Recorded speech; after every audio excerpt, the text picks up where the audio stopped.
Let me start by congratulating you all, assuming as I do that you participated in elections, some of you, and that you are elected, and also aware that some of you have been appointed to serve as ministers in the new administration. Congratulations. And also permit me to thank the Office of the Prime Minister for inviting me to share my thoughts with you on a subject that I think is very important, not only to the federal government of Ethiopia, but to the people of Ethiopia and by extension, the continent of Africa. My presentation has been summarized in writing and will be available for your reference later. Let me start by saying that the subject of Pan-Africanism is one that remains as important today as it was, in my view, many years ago. Those of you who are familiar with the struggle for Pan-Africanism will remember its story, particularly through the activities of Africans in the diaspora. You'll particularly remember that prior to the much more famous meeting held in 1945 in Manchester in the United Kingdom, Africans in the diaspora, particularly in the Caribbean, in Trinidad and Tobago, in Jamaica, were very particular about having connection with the continent of Africa.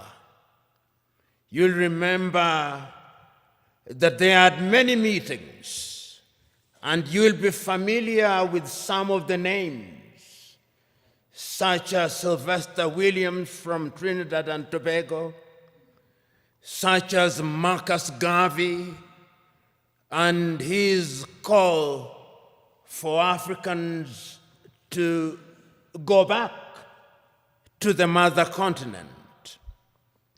And you will also remember African Americans such as W.E.B.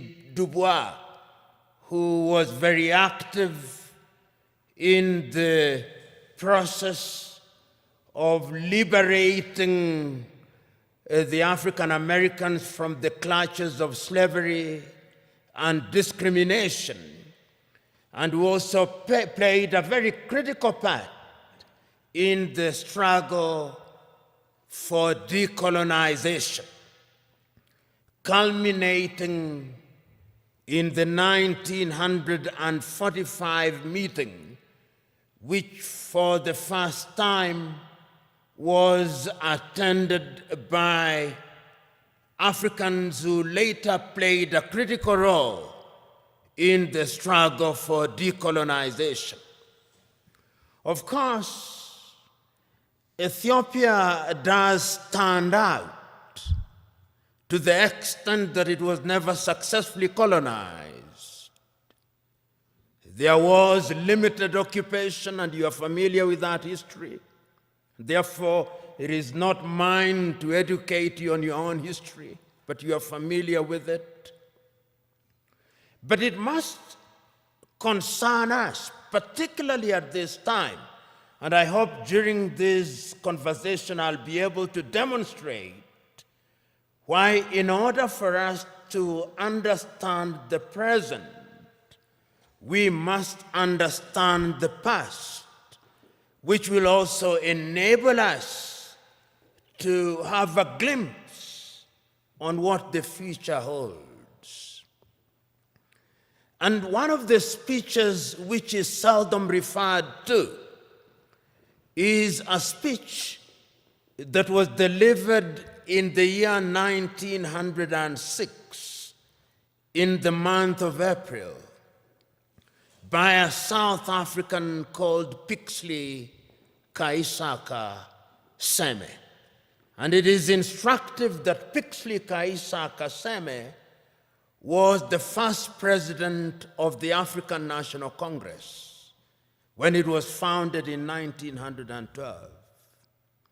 When Pixley Kaisaka Seme delivered that speech as a student at the University of Columbia, his title was The Regeneration of Africa. And what he was talking about at that time was an Africa that had borne the brunt of slavery and was laboring under the pain of colonization. Pixley Kaisaka Seme reminded his audience on that day that when the European powers assembled in Berlin in 1884 through to 1885, they agreed to divide Africa into spheres of influence for purposes of exploitation, so that the Germans had their share.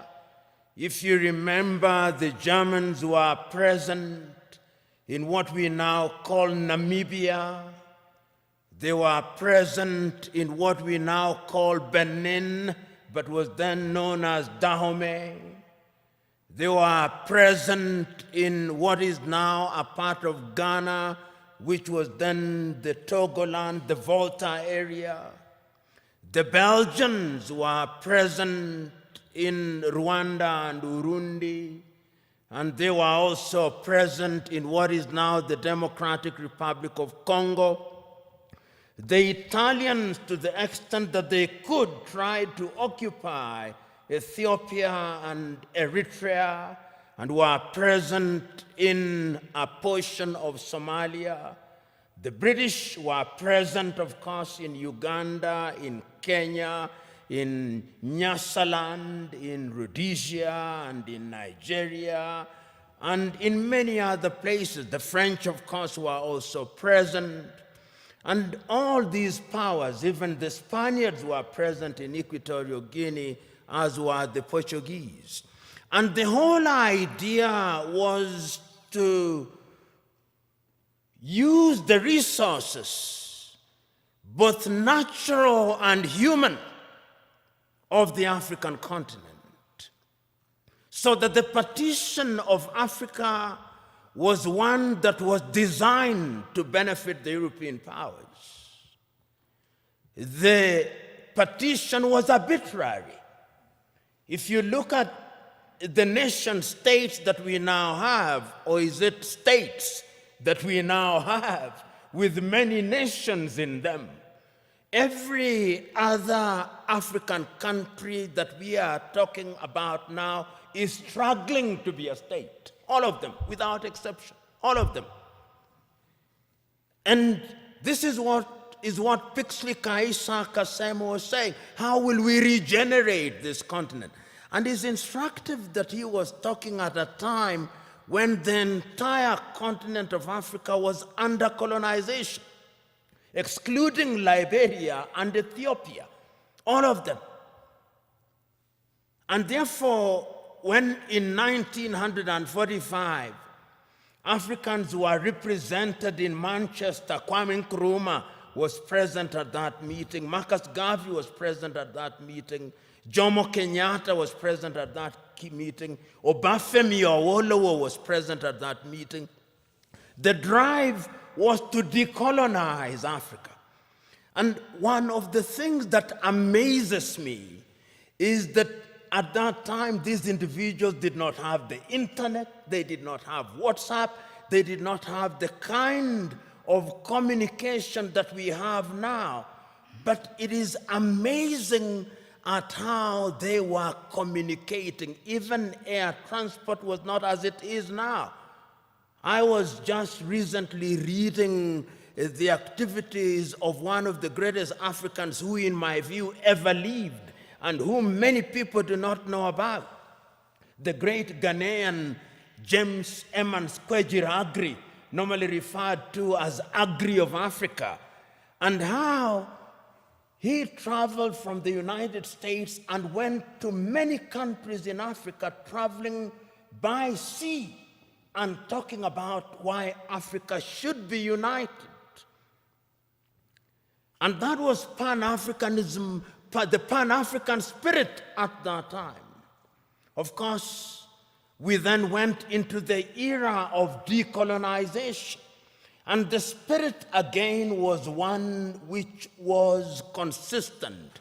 You had people from the Caribbean participating in the struggle in that regard. You have people like W.B. Du Bois saying that Africa must be free. A little later, people like Martin Luther King Jr., and people like Malcolm X, talking of George Padmore, talking about how Africa should be liberated and we should work with people in the diaspora. And then the agitation was there that we must regain our independence. And famously in 1949, Ghana's Kwame Nkrumah is saying, "Seek ye first the political kingdom, and the rest will be given unto you." And I dare say that the rest has never been given to us. And even if it is coming too slowly. But it is instructive that at that time, the spirit was about the continent of Africa. We were conscious, the leaders were conscious, that Africa decolonized without unity would remain weak. And of course, Africa is weak. The weakest continent on earth is this continent in which we are, our continent. So the struggle for independence was everywhere across the world, across the continent of Africa. So when on the 6th day of March, Ghana regained her independence as Ghana, it was then Gold Coast. I think the most eloquent and the most passionate warrior for Pan-Africanism was Nkrumah. He said on that day, and again later, that the independence of Ghana means nothing if the rest of Africa is not free. And he meant it, because when Ghana regained independence in 1957, 1 year later, Guinea regained her independence. A year later, the French Sudan, or what we now call Mali, regained her independence. They signed a pact to create what they call the African Union. They thought at that time that that would be Africa in her embryonic days. And they invited Patrice Emery Lumumba in 1961, but of course Emery Lumumba was then assassinated in the month of January 1961. And he won. This is one of the things that always stands out in my mind. That Nkrumah, of all leaders at that time, was able to see that if we were not united, we would go nowhere. So in 1958, he summons a meeting in Accra, Ghana, of the then independent African countries and tells them, if we don't unite now, The neo-colonialist is going to ensure that we remain disunited and we remain small, and they are going to ensure that the neo-colonial project continues. In 1961, on the first day of January, again in Casablanca, Morocco, he tells his audience, let us unite now before each one of our leaders begins to get used to power, because power is easy to get used to. You who have been elected will know. Once you become a minister and you become used to people saluting you and opening your doors, if it happens for 1 month, you will find it very difficult if you lose your ministerial position when there is nobody to salute you and to open your doors. That is how attractive power can be. And he warned the people then. But the colonial project was alive and well, because as they were meeting in Casablanca, Morocco, there was another group that was meeting in Monrovia in Liberia. That is how Africa started splitting, creating two groups, the Casablanca group and the Monrovia group. The Casablanca group, which comprised, I think famously, Kwame Nkrumah was there from Ghana, Gamal Abdel Nasser was there from Egypt, Ahmed Ben Bella was there from Algeria, Modibo Keita was there from Mali. They took the view, unite now. The Monrovia group, comprised of William Tubman at that time. Emperor Haile Selassie was also in the Monrovia group. Mwalimu Kambarage Nyerere was in the Monrovia group. They took the view, we want to unite, but gradually. Let it be gradual. So that when Emperor Haile Selassie of Ethiopia convenes a meeting in Addis Ababa on the 23rd through to the 25th day of May 1963, there are two groups already. The Pan-African agenda is already being watered down. There is the Casablanca group and there is the Monrovia group. And the creation of the OAU was a victory for the Monrovia group. And I want you to, there were 32 heads of states and government who met in Addis Ababa, Ethiopia on the 23rd through to the 25th day of May, the year 1963. And I want you to listen to all of those speeches, or the compilation of them. There is a compilation of them that was made in the year 2013 when we were celebrating the 50th anniversary of the Organization of African Unity. And listen to all the speeches, and I pick out a speech from the leader of Central African Republic, David Dacko. David says, Central African Republic is so small that if we are not a part of an African Union, the French will come again. And they have come again. Mwalimu Nyerere of Tanzania says, we are not here in order to remind ourselves of how important unity is. We are here to talk about the unity of Africa. The host, Emperor Haile Selassie of Ethiopia, says, it is important for us to realize that we must make sacrifice for the future, because a disunited Africa will never realize our potential. But the most passionate speech again was that of Kwame Nkrumah.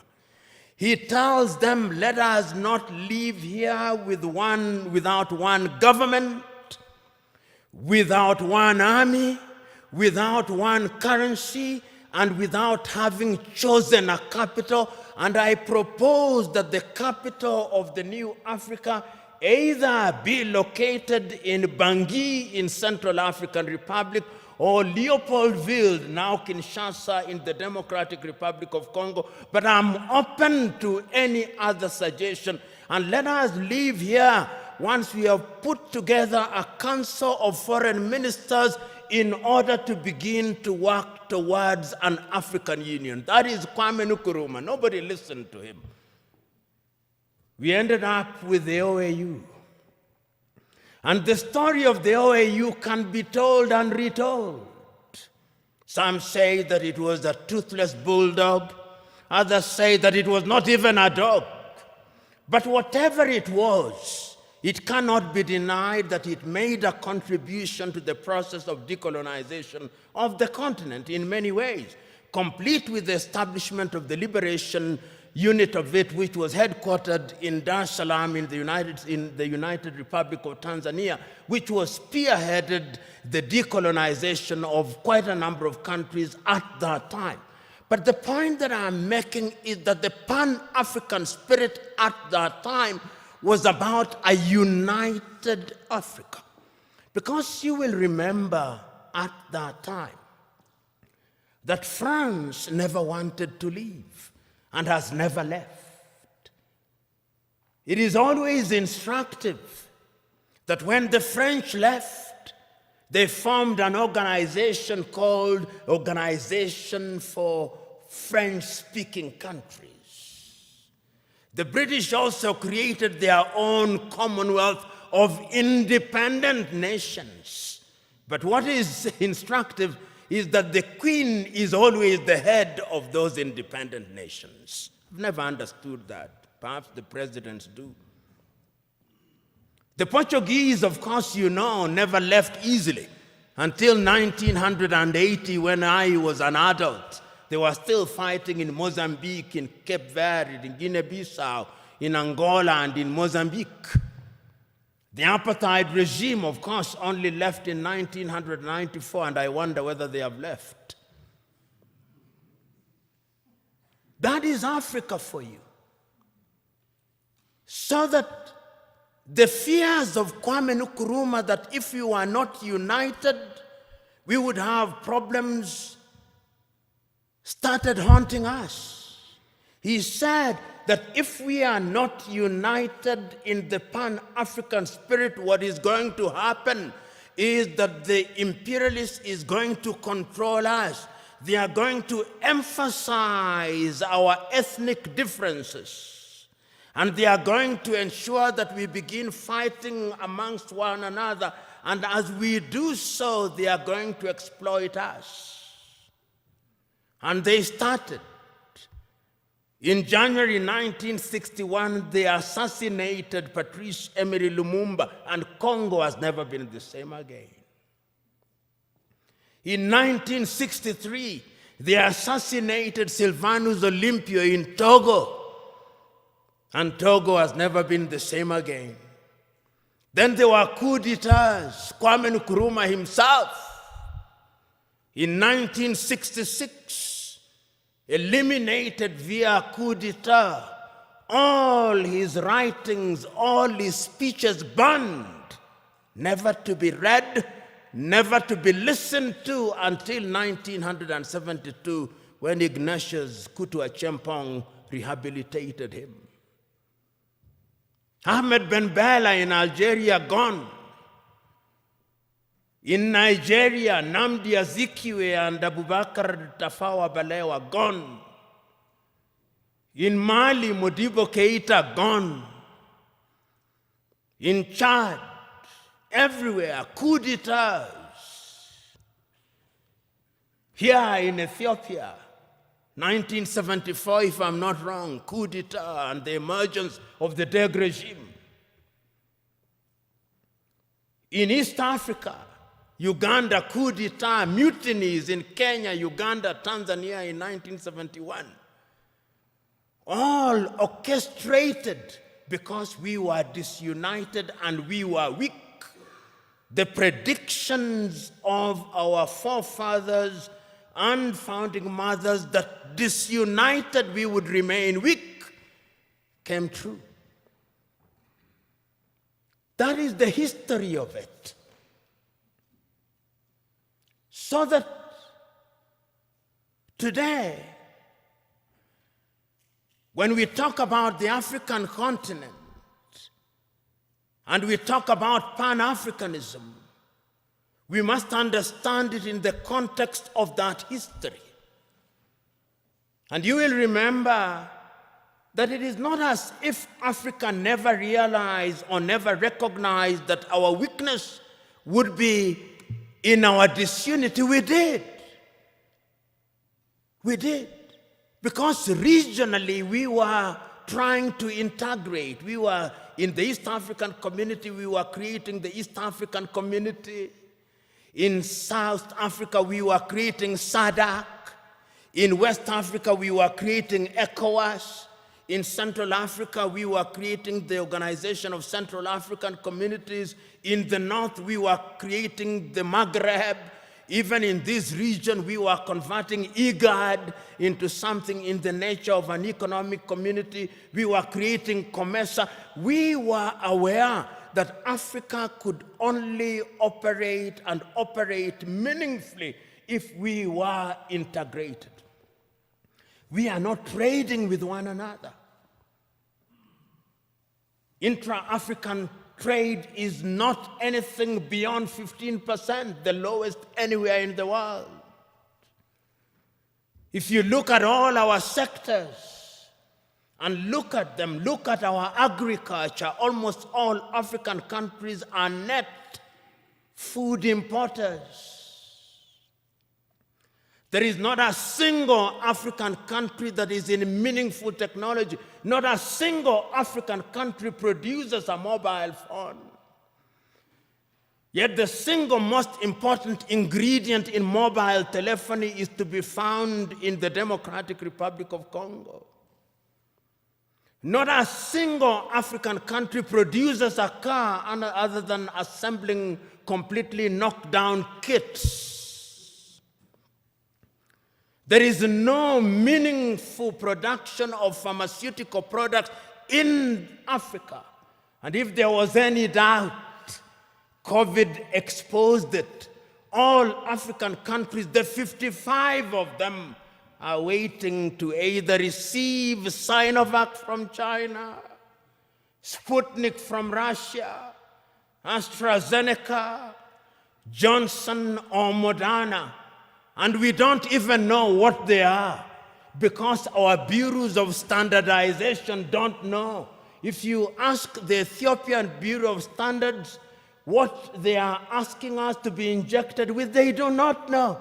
They just believe it is a vaccine because the Americans have said so or because the Chinese have said so. Africa is weak. So that even this magnificent edifice, I suspect, has not been erected by Ethiopian engineers. When I see the signage in Chinese, I suspect it is the Chinese. That is how weak we are. That is the reality of our mother continent. It is because we are politically weak, we are economically weak, socially we are disorganized, culturally and spiritually we are confused. That is the continent in which we are today. And the question, therefore, what would we do continentally in terms of trade? In 1980, under the Lagos Plan of Action, and some of you have been ambassadors, some of you, you are now serving cabinet ministers, you will grapple with this on a daily basis. Under the Lagos Plan of Action, Africa sat down in Lagos and said, we are going to improve trade amongst ourselves. 1980, Lagos Plan of Action. Did we do it? No, we did not do it. We did not do it because the European Union was instead engaging us under the African Caribbean, the Lomé Convention of 1975, or the Cotonou Convention of 2000. Africa remains the only continent which is described as Anglophone. So in Kenya or Uganda, where possibly only 20% speak the English language, we are Anglophone. In French, former French colonies, they are Francophone. In former Portuguese colonies, they are Lusophone. In some Arab countries, they are Arabophone. That is who we are. So, when the OAU met in 2013, they asked the question, what happened to the Pan-African spirit? And when, therefore, they met in Sirte, in Libya, under the tutelage at that time of Muammar al-Gaddafi, it was resolved in 1999 that the OAU be renamed and be referred to as the African Union, and it was launched, as you know, in Durban, South Africa in the year 2000. But one of the most important things in the 2013 was the speech of the then chairman of the OAU Council, Nkosazana Dlamini Zuma, here in Addis Ababa in Ethiopia. And I want you to read that letter, which I'll paraphrase, in which she writes an imaginary letter to Kwame Nkrumah. He tells and apologizes to Kwame, telling Kwame, we apologize to you because we did not listen to you. We are weak because we did not listen to you. We are divided into 54, 55, depending on whether the Moroccans agree that Sahrawi is a country. Nobody cares about us. And brothers and sisters, if you want to know how weak we are, and we are weak, look at how we are treated. Last month,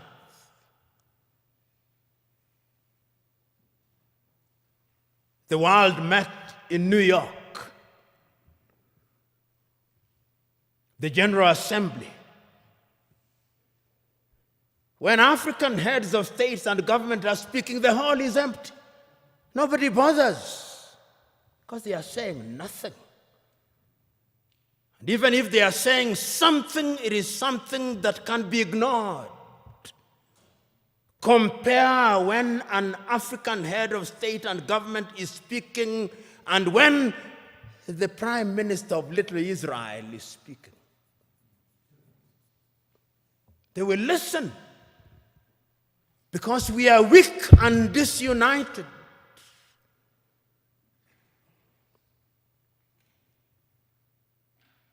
So we have a weak continent because the spirit of Pan-Africanism disappeared.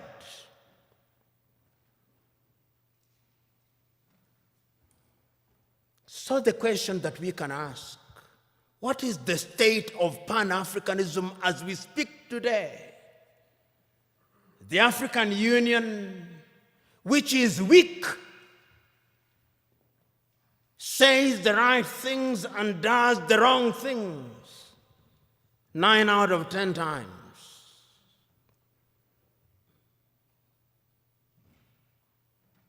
And what are the critical areas in which we are weak? We are weak politically because nobody listens to us. On the 3rd day of March, 1900, on the 6th day of March, 1997, Mwalimu Julius Kambarage of Tanzania, speaking in Accra, Ghana, on the occasion of the 40th anniversary of the independence of Ghana, said, the speech is entitled, "We Unite or We Perish." And Mwalimu says,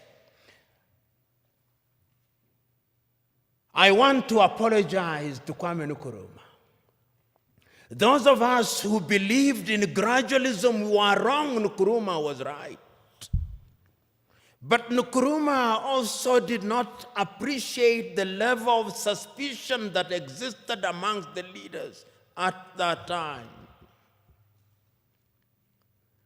Our generation, he says, fought for the liberation of Africa. It is the duty of the new generation to carry the torch forward, he says in his plea. He says that I do not believe that the tribe can be the basis of mobilization in Africa. And he said that as I travel along across the world, people do not care about our Tanzanianness or our Ghanaianness or our Kenyanness or our Ethiopianness. In their eyes, we are all Africans. And perhaps that is what we should use as the building block in order to talk about African unity. But we are not being naive about that unity. Because sometimes when we talk about Pan-Africanism and about African unity, people think we are being too simplistic about it. No, it is not being simplistic and being naive. It is recognizing that as long as we remain the way we are, then Africa in the next 25 years will be recolonized. You know, what is the state of Africa as I speak now? What is the state of your continent as we speak now? Because of our disunity. Because when we are disunited, then it is good for Europe and America. Look at the state of your continent as I speak. Conflicts of one kind or another. I'll name the countries just for you to know how bad it is, because that is how it is. Go to northern Mozambique. The gas that is there cannot be produced because there is conflict. Northern Mozambique. Go to Somalia. Conflict. Here in your motherland, conflict. Go to South Sudan, conflict. Go to Sudan, conflict. Go to Libya, conflict. Go to Central African Republic, conflict. Go to the Democratic Republic of Congo, conflict. Go to Burkina Faso, conflict. Go to Mali, conflict. Go to Chad, conflict. Go to Niger, conflict. Go to Cameroon, conflict. Go to Nigeria, conflict. Do I go on? That is the state of the continent. So that even when we talk about intercontinental trade, you tell me, can you drive from Addis Ababa to Dakar in Senegal?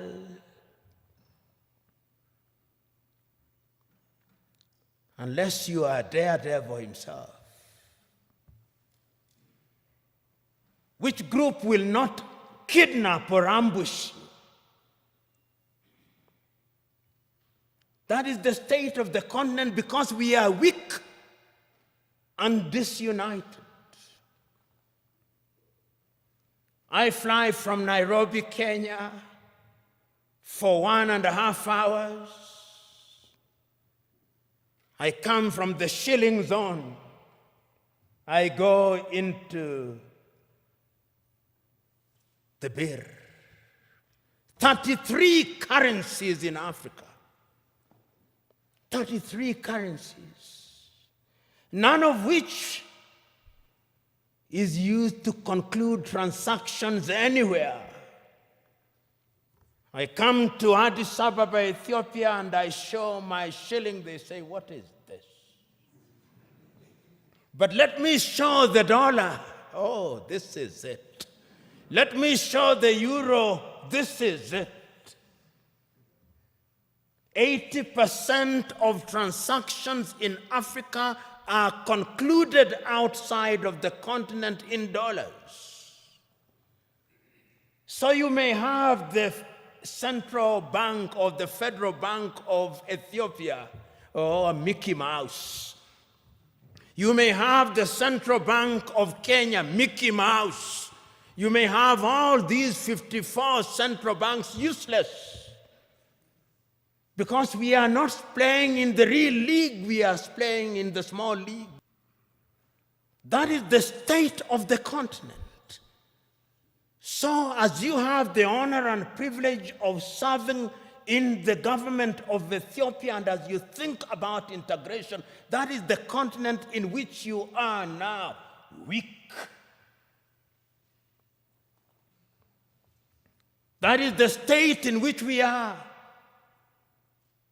I watched a woman from Nigeria who had been rescued from the Mediterranean around Lampedusa saying, I will not go back to Africa. Even if I die in the Mediterranean, I'll try again and again. What is it that can make a human being say that I do not want to go back to my home? Because the natural instinct of a human being should be that you want to go home. It's because we are weak. Let me conclude by looking at Africa in the future. What is the state of Pan-Africanism?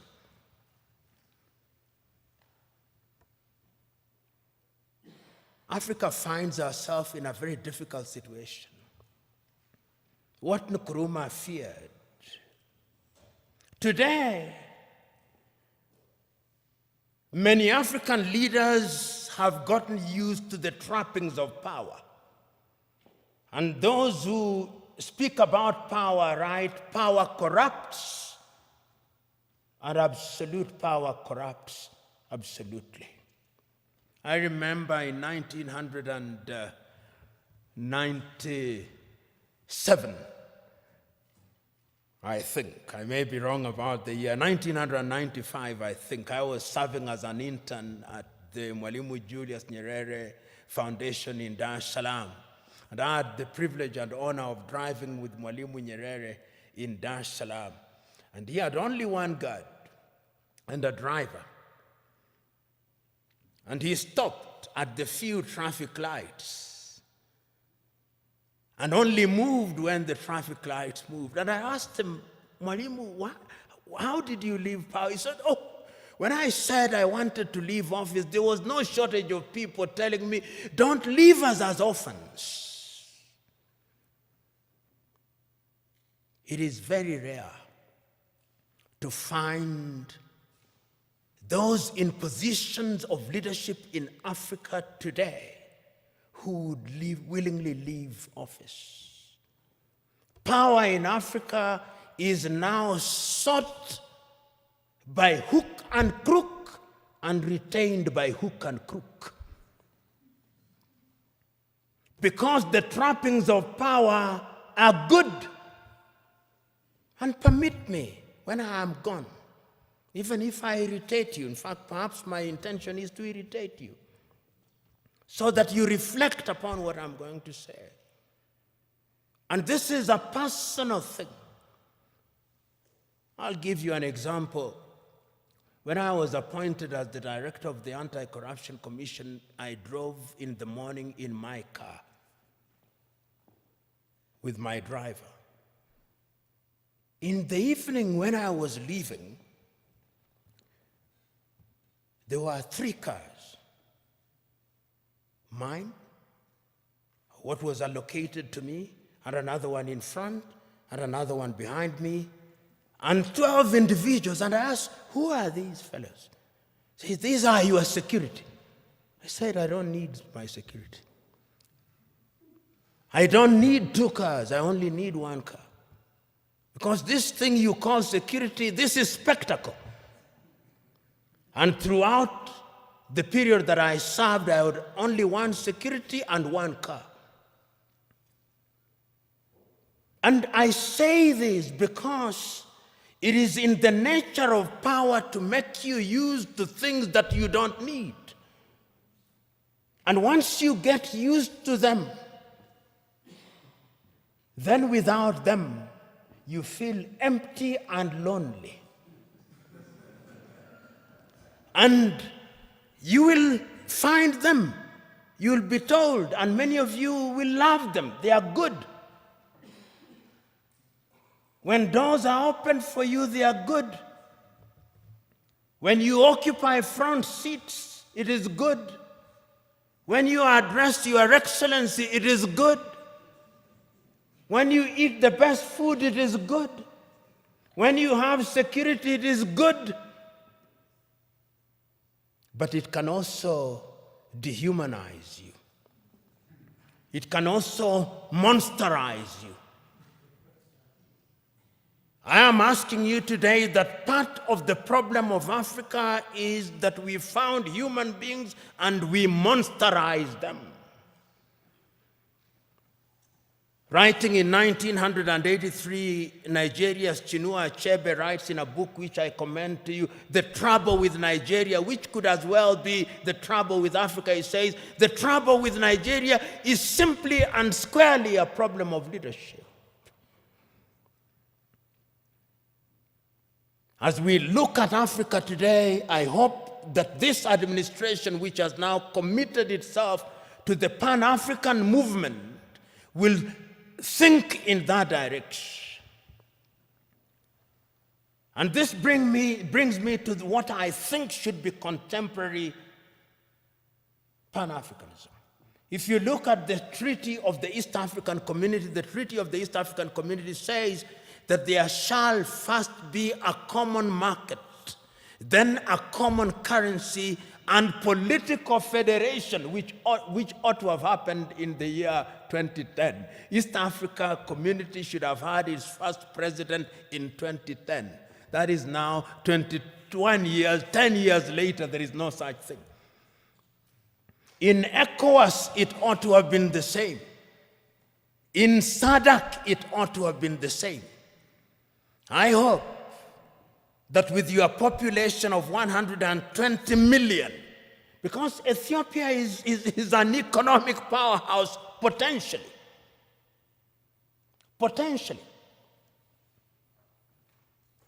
You know, Pan-Africanism, the new Pan-Africanism must have an economic component of it. That is how I understand Africa Agenda 2063. Africa Agenda 2063 says that by the year 2063, Africa will have pulled up her people into a middle-level economy on 7 pillars, economically, politically, and otherwise. And the Africa Continental Free Trade Area suggests to me that we'll have broken all the tariff and non-tariff barriers. Will we be able to achieve those in the spirit of new Pan-Africanism? Will we have one currency?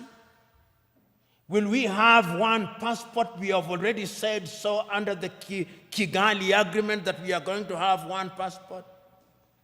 Will we have one telephone code? We have 55 telephone codes. You move from Nairobi 254, you come here, you have another one, you go to Eritrea, you have another one. There is no connectivity in the 21st century. How can you be taken seriously? Those of you in the United States of America, you fly from Boston, Massachusetts to San Francisco in the West, 6 hours, 40 minutes, the code is 1. The tariff is 1. The COVID test is 1. I moved from Nairobi to Addis Ababa, COVID test. If I don't travel this evening, I'll be subjected to another COVID test. I go to Tanzania, COVID test. Uganda, COVID test. Your nose will begin debating with you. In the United States of America, you take one COVID test from Miami and you don't take it as you go to St. Louis in Missouri. I'm talking about very practical things. I come here and I have to go through an immigration. My passport has to be stamped. Somebody in the United States of America does not have to do that. Somebody in the European Union across 27 countries does not have to do that. In China, which is, of course, 1.4 billion, does not have to do that. Until we change all those things, we are going nowhere, so that we have only one telephone code, so that we have only one currency, so that we have only a single immigration, so that we eliminate all these armies. You know, you look at some African countries and they have an army, which complete with 5-star generals who have never even quelled a street riot, and they are generals. Money goes into maintaining militaries, maintaining embassies that you don't need. You see why Africa is poor? All these 55 countries have embassies. If we were one, there would only be one ambassador for Africa in the United States of America. There would only be one army with regional policing. Am I being naive or simplistic? Yes, we can create a single Africa with a loose government, a confederal government, dealing only with foreign affairs and defense and monetary policy and general policy formulation, with different governance systems. That is the only way in which these narrow tribal instincts will be dampened. But as long as, and now I want to conclude, if we only see Pan-Africanism as sentimentalism, as a romantic idea about which we debate, and we remain as we are, then this is the Africa that I see. This is the Africa that I see in 25 years' time. Many Africans, either legally or otherwise, will break into different autonomous countries. Many of them. We'll have more than 100 countries in Africa, each claiming self-determination, and is already beginning to happen. Because we will be looking at narrow ethnic agenda as the only way of defining our affairs. Ethiopia will break down, Kenya will break down, Nigeria will break down, South Africa will break down. And look at South Africa. Only last week, the whites in Western Cape in South Africa have delivered a petition to the government in Pretoria saying they want to create their own country. The Democratic Republic of Congo will break down, Libya will break down. The only way in which we can immunize ourselves against all those things is to create a Pan-African nation which allows for self-determination within the nation. And we must redefine terms such as self-determination. Self-determination must mean the ability of a people within a bigger unit to enjoy their culture, to enjoy their tradition, to speak their language. They do it on a smaller scale in Switzerland, those of you who are familiar with Switzerland. And we de-emphasize the presidency, we de-emphasize the prime minister's office. Pixley Kaisa Kaseme said, and I conclude with him, Africa is diverse. Some people say that because of our diversity, she cannot unite. She can. Because unity in diversity is possible if we understand what human beings need. In the nature of things, human beings need security. In the nature of things, human beings need food. Human beings need medical services. They need infrastructure. If you have a government that allows that, he said, then it reminds me of the piano. If you press the black button of the piano, it produces some sound. If you press the white one, it produces some sound. But if you press both the black and the white, it produces melodious music. And I think that the new Pan-Africanism must look to that. And you who have the honor and privilege of thinking and working in government, it is your duty to start that journey. It is not going to be easy, but it is an intergenerational journey. Play your part, for it can be done, and it must be done.